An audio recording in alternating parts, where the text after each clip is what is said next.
Fala aí, gente, beleza? Bem-vindos de volta aqui ao canal do Branco. Passado o Rock in Rio, o próximo festival que vai trazer grandes nomes do rock para o Brasil, mais especificamente do metal, é o Knotfest.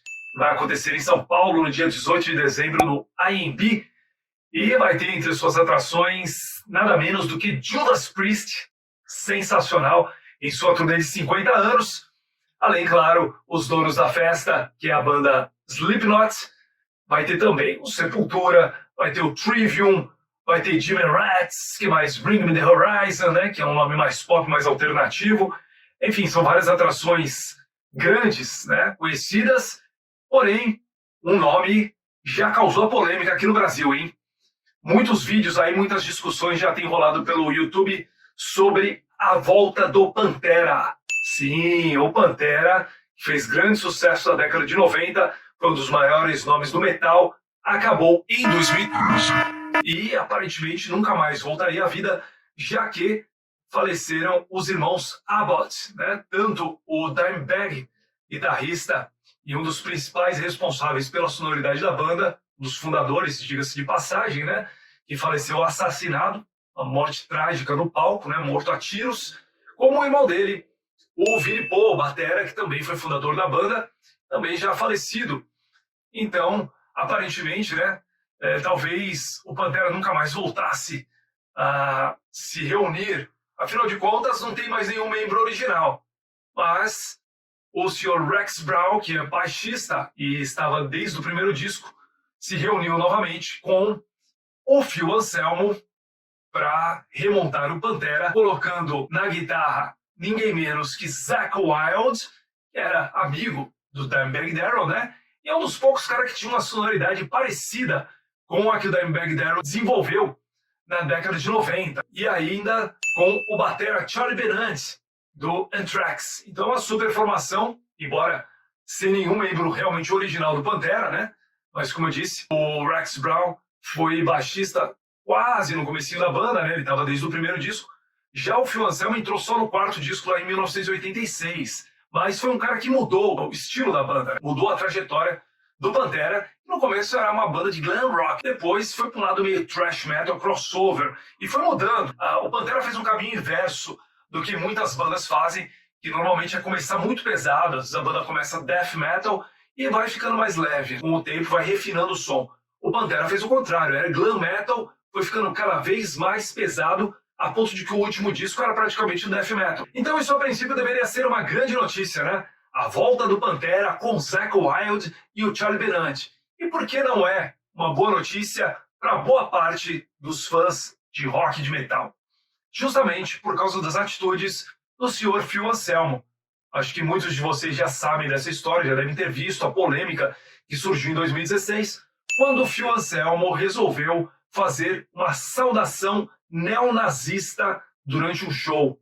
Pois é, ele não apenas fez a saudação, aquele gesto com a mão, que eu não vou repetir, porque não se repete esse tipo de coisa, e também ele ainda usou a expressão white power. Sim, ele usou essa expressão poder branco, que é uma expressão racista, neonazista. Yo, John Bass, thanks for coming out tonight, Lucky Strike Live. It's been a pleasure having all you here and all the awesome musicians. Ronnie James Dio, stand up and shout. Cancer Foundation. E aí, obviamente, muita gente ficou extremamente revoltada e ofendida, e com razão, inclusive eu. E obviamente que o Phil Anselmo foi muito criticado, a ponto de ser cancelado, para usar uma expressão que na época nem se usava ainda, né? Gerando, inclusive, reações muito fortes dos seus pares, né, dentro do mundo do metal, como o Robin Thicke, do Machine Head, grande guitarrista, que é contemporâneo do Pantera, né? E o Robin Thicke foi pro YouTube e fez um vídeo acabando com o Phil Anselmo. Porque, além de ter feito a tal saudação nazista, o Phil Anselmo tentou se desculpar, dizendo que foi uma brincadeira, na verdade ele tinha tomado muito vinho branco nos camarins, e então ele fez esse trocadilho infame. Mas o Robin Thicke disse que não era bem isso, que ele estava lá e não foi bem assim. Lucky Strike Live. It's been a pleasure having all you here and all the awesome musicians. Ronnie James Dio, stand up and shout. Cancer Foundation. And there you have it. The final words of Dime Bash 2016. White Power. Which was apparently just a joke because they were drinking white wine backstage. Get it? White wine, white power. I was there, and I can tell you for a fact that there was not a Chardonnay or a Pinot Grigio in sight backstage. In fact, the only thing that you were drinking, Phil Anselmo, was Beck's German beer. Eu vi muita gente aqui no YouTube, muitos youtubers brasileiros, músicos, aliás, das bandas brasileiras, tentando passar um pano para o Phil Anselmo, justamente justificando dessa maneira. Ah, ele estava bêbado, eu não acredito que ele seja um nazista ou racista. Bom, a princípio, eu também não acredito que ele seja exatamente um nazista, mas eu acho que nem tudo pode se explicar através desse tipo de justificativa com álcool. Afinal de contas, não é através da bebida que você vai se tornar um nazista. Você não pode justificar as coisas dizendo, eu estava bêbado, então qualquer coisa vale. Porque senão o cara mata alguém e fala, mas eu estava bêbado, então tudo bem. O cara estupra, ele vira um estuprador porque estava bêbado. Não, não é assim que funciona. Na verdade, normalmente, quando as pessoas bebem, é que elas mostram o seu lado mais real, mais verdadeiro, né? Na verdade, existe até um ditado que diz que quando o álcool entra, a verdade sai. In vino veritas. É um ditado que vem desde o Império Romano. Ou seja, a verdade está no vinho. Então, a justificativa do Sr. Phil Anselmo acabou saindo pela culatra. Porque, de acordo com esse velho ditado romano, e esses caras sabiam muito bem o que era o vinho e o que era a embriaguez através do vinho, o vinho revela a verdade. E o Sr. Phil Anselmo, então, revelou a sua verdade ali diante do público. Até porque não foi a primeira vez que ele fez declarações racistas. Já na década de 90, ele tinha causado uma polêmica ao fazer insinuações e frases sobre rappers de cunho preconceituoso e racista. Então é aquela velha história, onde há fumaça, há fogo. E digo mais, além do Sr. Phil Anselmo, o Pantera também sempre deu muitas demonstrações de que era uma banda que tinha um pezinho ali no racismo, né? Afinal de contas, aquela exposição massiva da bandeira confederada já dizia muita coisa, né? Essa bandeira bastante polêmica era usada pelos estados do sul americano, que eram predominantemente racistas e escravocratas, escravagistas. Durante a Guerra Civil Americana, a famosa Guerra de Secessão, quando o sul entrou em luta contra o norte, a principal causa foi justamente porque os estados do norte, mais progressistas, queriam acabar com o racismo, enquanto os estados do sul queriam continuar com o racismo.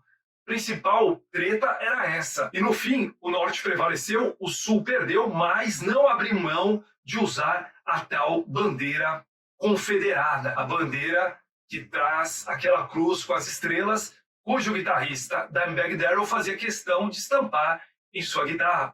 Ele tinha uma guitarra que era a própria bandeira confederada. Aí você vai dizer, mas ele não sabia? Não tem essa de não sabia.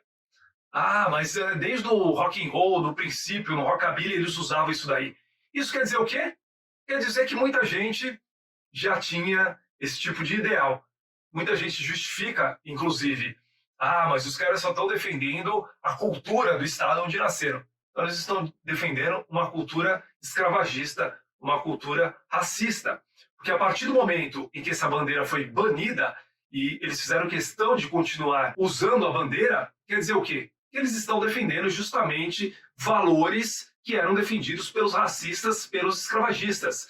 Essa bandeira ela foi muito usada pela Ku Klux Klan, né, que é uma das organizações extremistas, racistas, assassinas mais terríveis da história da humanidade, que causou muita dor, muito sofrimento para o povo negro lá nos Estados Unidos. Então você ostentar essa bandeira, você defender a bandeira, quer dizer que você, ainda que muito de longe, apoia e defende esse tipo de coisa. Se você for falar no Brasil, e muita gente usa essa bandeira realmente sem saber o que ela significa, apenas porque acha que é um símbolo do rock and roll, eu posso até entender que aqui no Brasil existam pessoas que ignorem o significado dessa bandeira. Agora, não dá para dizer que um americano nativo ignore, ainda mais alguém que nasceu no estado do Texas, que já tem um histórico bastante complicado com relação a preconceito, com relação a racismo.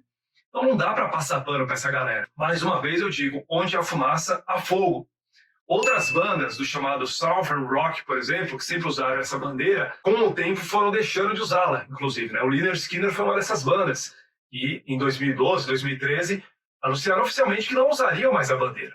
E essa bandeira continuou causando polêmica, inclusive com os estados, oficialmente, com governos estaduais, com prefeituras que insistiam em usar a bandeira e foram alvos de muito protesto, de decisões da justiça para que parassem de usar a bandeira. E o Pantera sempre usou a tal da bandeira. Então, assim, eu não sei se hoje em dia eles estariam usando, provavelmente não.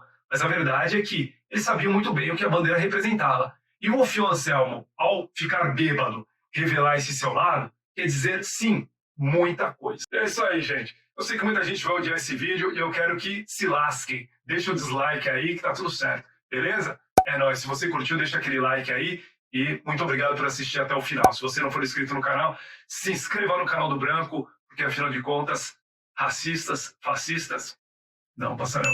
Fechou? Valeu!